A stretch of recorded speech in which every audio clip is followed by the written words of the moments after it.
polarity, and it didn't happen to be with just the area.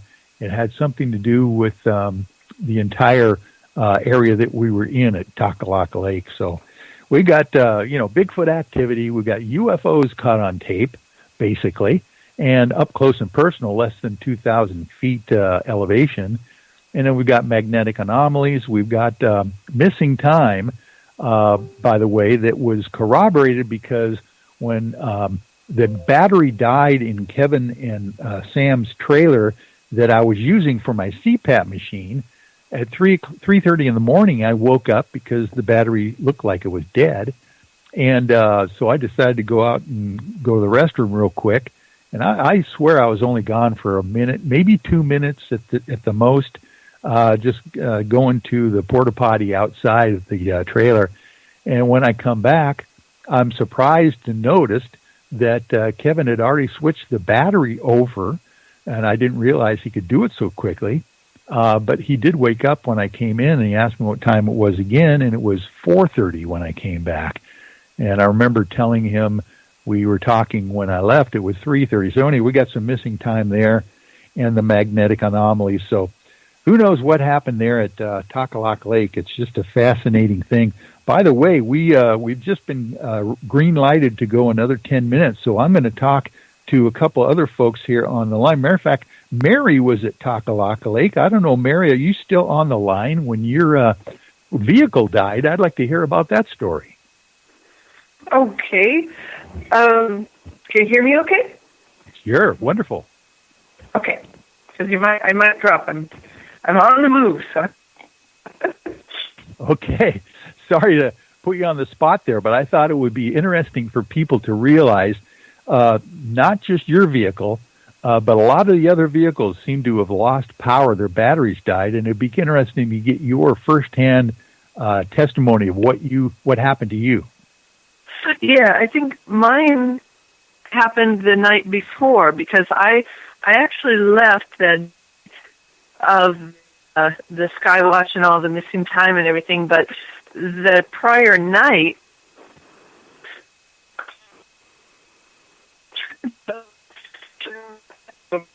before I went to sleep, and you're breaking up there, Mary. Are you in a spot where you can get to a better reception and just keep talking? I'm not sure. How about this? Yeah, you're doing okay now. Okay, move to the window. I was sleeping in my car, like I said, and I turned the engine on to warm it up. I ran it for like 5 minutes, and then I shut it off. And I even went to the effort to double check it to make sure that the key was completely in the off position because I didn't want to take a chance on something, like draining the battery.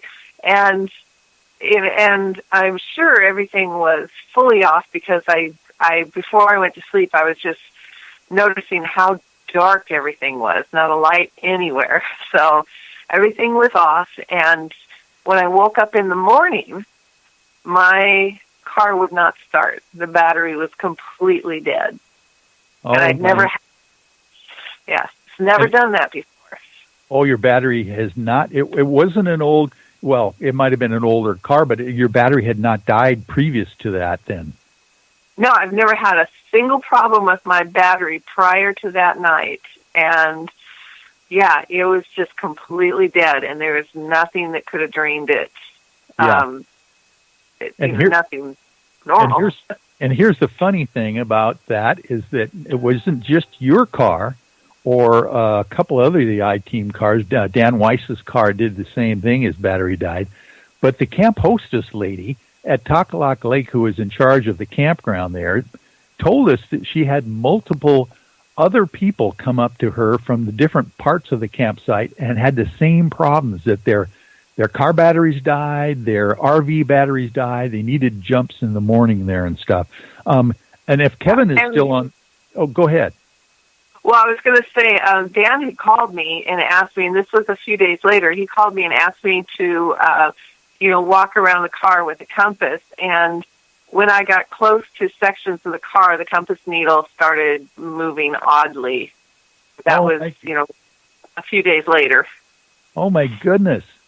Oh, we've got to get, I don't know if it still does that, but we got to get that on videotape, because I know that's what we did with Dan's car. We videotaped him walking around his car with a compass and finding out that his car was basically a bar magnet with a negative and a positive end to it. But yeah. That was mine. Both ends got a reaction, whereas the middle part of the car didn't get a reaction out of the compass. Oh, that's the same thing then. Interesting. Yeah. Well, and gosh, I don't know if Kevin is still there, but Kevin also could verify these magnetic anomalies that we ran across as well, I'm sure. Yeah, and I did. This is Kevin. I just wanted to say too that one of the things that I don't think anybody's actually sparked up on or actually caught on, because I don't think Scotty's on the line, or if he's not. But one of the things that was one of the things that was interesting about it is that now I don't know if this is connected to Sam or not, but they had remember, Sam was walking down the road and the lights inside Scotty's car came on. Yes. For no apparent reason, they just turned on. No, they just turned on, and then we were saying, well, is that something that just could come on or whatever? And he said, no, the switch was physically swapped. It was like it was turned on, like a physical. Somebody had actually turned on the light. Yeah. But you couldn't do that from there. And there's so many things that had happened that were at the time just so weird and creepy that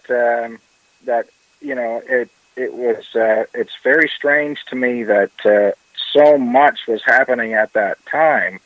Because I'm just trying to remember. I'm not trying to cut into the story, but I'm just trying to say this all out now because I'm actually just trying to remember. It was overwhelming by how much activity that we actually had.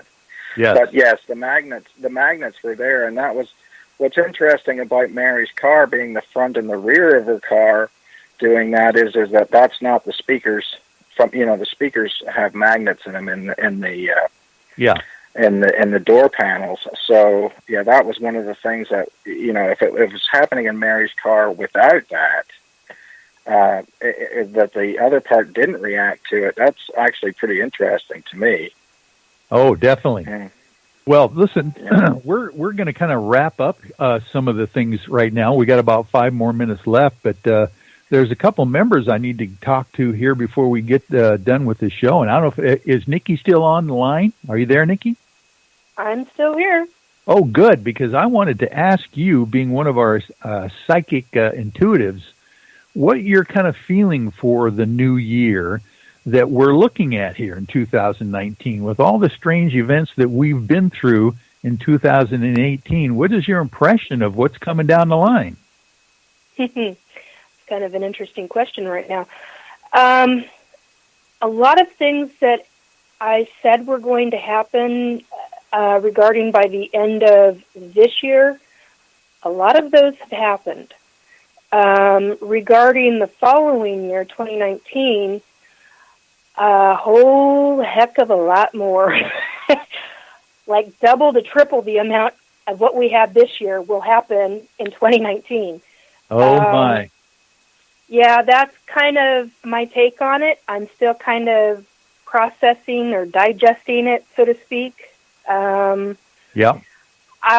I typically will get a lot more hits around my birthday. My birthday's in February, and so I do an extremely deep meditation then. And that's usually when I get a lot of hits, what I call hits, because that's how it feels to me, is how they come to me is like they hit my psyche. Yeah, kind of like a download of some kind? Yeah, that's a good way to put it, Michael. Yeah. And then it's about processing it all. And if I get visions with it, then it's about piecing it out because it becomes memory. And so it's like, and I've already got a photographic memory, so it's all about literally taking it apart piece by piece, the memory. Yeah. And so, well, that's something we'll to see look what forward. happens around my birthday. That's right. That's coming up very quickly here. We'll have to be ready for that. And Tish, I don't know if you're still here, our mystic out there. Are you there on the line, Tish? Yes, still here. Okay. Well, in about a minute or so, can you give us maybe a little bit of your feelings about what we might be looking forward to in 2019?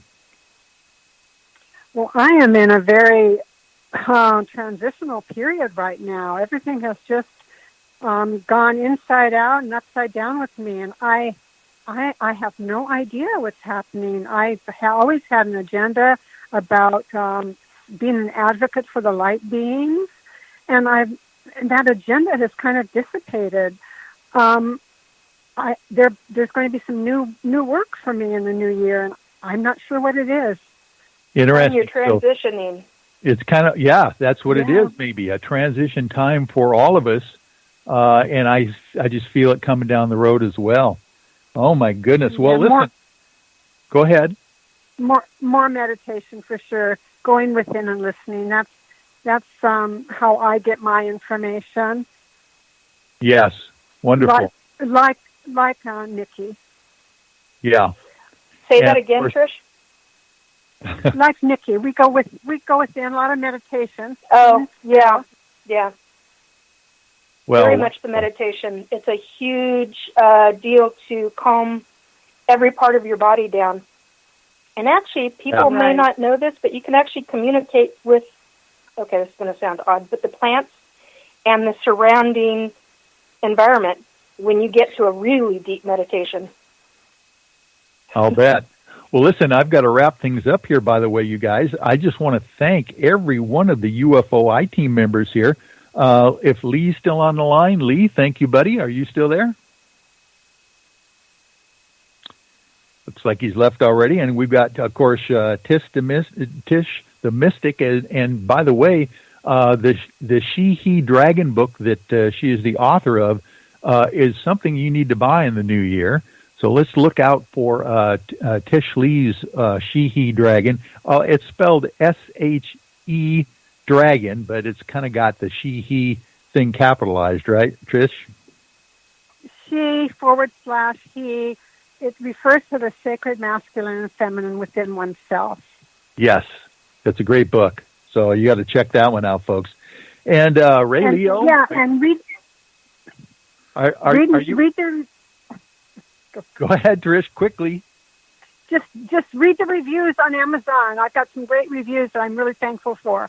Oh, wonderful. Ray Leo, are you still there? I sure am.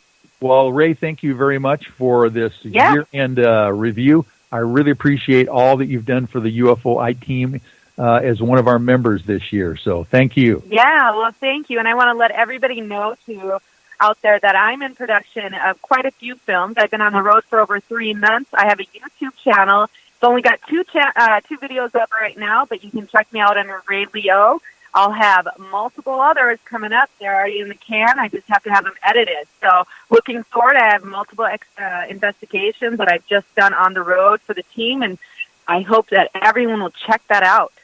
Okay, wonderful. Ray Leo, R-A-E, Leo, L-E-O. So there you go. And got it. And Troy and Kevin and Mary and everyone else that's been contributing on the show here tonight. Thank you very much, folks. This is Michael W. Hall, your paranormal lawyer, signing off for the entire 2018 year here at Night Dreams Talk Radio. We will see you on the other side in 2019. So good night, everyone. Thanks, everybody, on the UFOI team. Happy New Year. Good night. You can advertise your business on Night Dreams Talk Radio, and you will be heard worldwide. Why not contact us at nightdreamstalkradio@gmail.com.